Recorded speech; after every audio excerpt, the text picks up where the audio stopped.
YouTube copyright strike এবং guideline strike আসলে video delete করা যাবে কি? ভিডিও একদম ডিলিট করা যাবে না।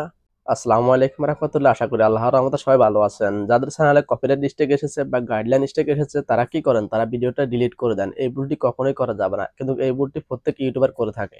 যার ফলে আপনার চ্যানেলটা পর্যন্ত ডিলিট হয়ে যেতে পারে। মূল কাজ যাওয়ার আগে আপনাদের কাছে ছোট্ট একটা রিকোয়েস্ট, যদি আমার চ্যানেল নতুন দর্শক হয়ে থাকেন চ্যানেলটি সাবস্ক্রাইব করে অবশ্যই পাশে থাকবেন। কপিরাইট স্ট্রাইক কাকে বলে? কপিরাইট স্ট্রাইক হচ্ছে যেমন আপনি একটা ভিডিও আপলোড করেছেন, সেই ভিডিওটা আপনার ভিডিও এবং আমার ভিডিওর সাথে একটা ম্যাচিং হয়ে গেছে। তখন আমি চাইলে আপনাকে কপিরাইট স্ট্রাইক দিয়ে থাকবো। কিন্তু কপিরাইট স্ট্রাইক ইউটিউব কিন্তু কখনো দেয় না। কপিরাইট স্ট্রাইক আমি আপনার দিয়ে থাকি।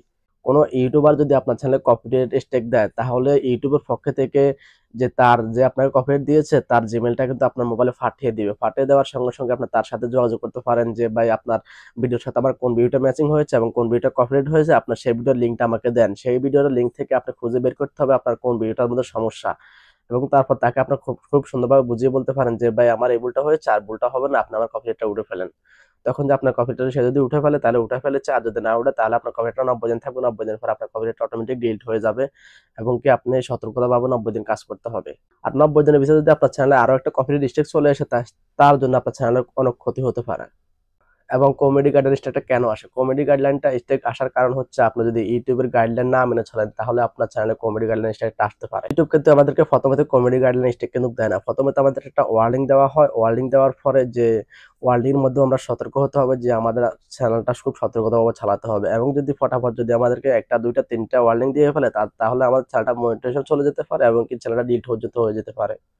এবং ইউটিউবের ভিতরে অনেক অগণিত গাইডলাইন রয়েছে যে গাইডলাইনগুলো সম্পর্কে অনেক ইউটিউবার জানে না। তা আপনার কপিরাইট স্ট্রাইক গাইডলাইনটা এবং কমেডি স্ট্রাইক গাইডলাইনটা আপনার জন্য জানা খুবই জরুরি, খুবই জরুরি। এবং যে কপিরাইট স্ট্রাইক গাইডলাইন রয়েছে, কমেডি স্ট্রাইক গাইডলাইন রয়েছে, এটার আপনি কিভাবে সমাধান করবেন সেই সমাধান টুলস কিন্তু আপনার মোবাইলের ভিতরে মানে আপনার ওয়াইটি স্টুডিও অ্যাপস রয়েছে সেই অ্যাপসের ভিতরে কিন্তু ইউটিউব আপনাকে দিয়ে দিয়েছে। আপনি চাইলে সেখান থেকে বের করে আপনি এটার সমাধান করতে পারবেন বা আপনি পুরোপুরি জানতে পারবেন। চলুন আমি মোবাইল স্ক্রিনের মধ্যে আপনাদেরকে সেটাও শেয়ার করে দিচ্ছি। এবং আপনি যদি আপনার মোবাইলে থাকা ওয়াইটি স্টুডিও অ্যাপসটি ওপেন করেন, ওয়াইটি স্টুডিও অ্যাপসটি ওপেন করার পরে এখানে রয়েছে ড্যাশবোর্ড, এখানে কন্টেন্ট অ্যানালাইসিস, মেসেজ এয়ারিং, এখানে ক্লিক করবেন। এই যে লাস্ট যে অপশনটা রয়েছে এখানে ক্লিক করবেন।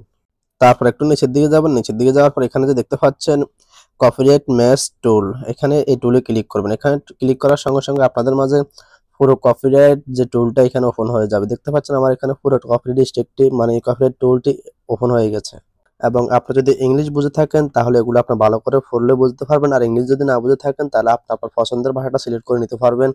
একটু নিচের দিকে যাবেন। নিচের দিকে যাওয়ার পর এখানে যে ল্যাঙ্গুয়েজ নামে একটা অপশন দেখতে পাচ্ছেন এখানে ক্লিক করবেন। এখানে ক্লিক করলে আপনি আপনার পছন্দের ভাষাটা বেছে নেবেন, এবং যদি বাংলা হয়ে থাকেন, বাংলা বুঝে থাকেন, বাংলা ভাষাটা সিলেক্ট করে নেবেন। যে ভাষায় আপনি বুঝে থাকেন সেই ভাষাটা এখান থেকে আপনি খুঁজে সিলেক্ট করে নিতে পারবেন। আমি বাংলা ভাষাটা খুঁজে সিলেক্ট করে নিচ্ছি। লেখাগুলা কিন্তু অনেক ছোট ছোট দেখাচ্ছে, এতে আপনি জুম করে এগুলাকে বড় ছোট করতে পারবেন। প্রথমত রয়েছে কপিরাইট ম্যাক্স টুল এর ব্যবহার, এবং কি এখানে অগণিত গাইডলাইন রয়েছে কপিরাইট সম্পর্কে, এবং কি এই লেখাগুলো আমি আপনাদেরকে ভিডিওতে পড়ে শোনানো সম্ভব না, এবং এই বিষয়গুলো আপনারা নিজ নিজ দায়িত্বে এগুলো আপনারা ভালো করে পড়ে নেবেন। পড়ে নিলে আপনারা পুরোপুরি বুঝতে পারবেন, এবং এই প্রসেসে আপনার ওয়াইটি স্টুডিও থেকে আপনারা খুঁজে বের করে দেখতে পারবেন। এবং ভিডিওটি কেমন লেগেছে লাইক করে কমেন্ট করে আমাকে অবশ্যই জানিয়ে দিবেন। ভিডিওটি ভালো লাগলে অবশ্যই সাবস্ক্রাইব করতে বলবেন না। সবাই ভালো থাকবেন, সুস্থ থাকবেন। খোদা হাফেজ। আসসালামু আলাইকুম।